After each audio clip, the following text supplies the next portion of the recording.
25শে জানুয়ারি জাতীয় ভোটার দিবস। শক্তিশালী গণতন্ত্র সুদৃঢ় করতে ব্যাপকভাবে অংশগ্রহণ করুন। জাতীয় ভোটার দিবস হল আপনার ক্ষমতায়নের দিবস।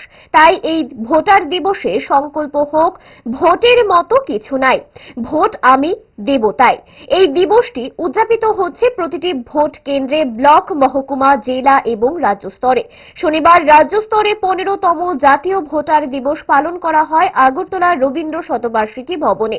এই দিনের অনুষ্ঠানে উপস্থিত ছিলেন মুখ্য সচিব জে.কে. সিনহা, রাজ্য নির্বাচন কমিশনের commissioner Sharbindu Chowdhury, electoral officer Brijesh Pandey, additional chief electoral officer Usha Jain মগ, পশ্চিম ত্রিপুরা জেলা শাসক ডক্টর বিশাল কুমার, পদ্মশ্রী জিমনাস্ট দীপা কর্মকার সহ অন্যান্যরা।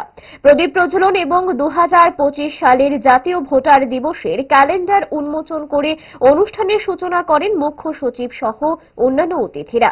মুখ্য সচিব জিতেন্দ্র কুমার সিনহা তার ভাষণে বলেন, আগামী যে কোনো নির্বাচনে ভোটাররা গুরুত্ব দিয়ে তাদের পবিত্র ভোটাধিকার প্রয়োগ করবেন।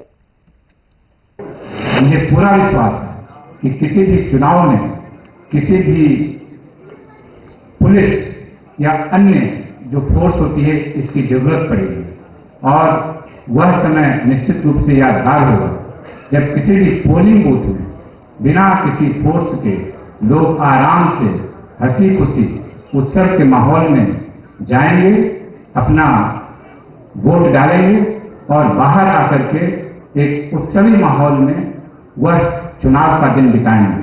ইচ্ছে করে ডায়েটটা ভুলে রোলটা ফুচকাটা খেতে, কিন্তু মনে রাখতে হবে 5 দশক ধরে গ্যাস অম্বল ও পেটের সমস্যা একমাত্র সমাধান গ্যাস নল।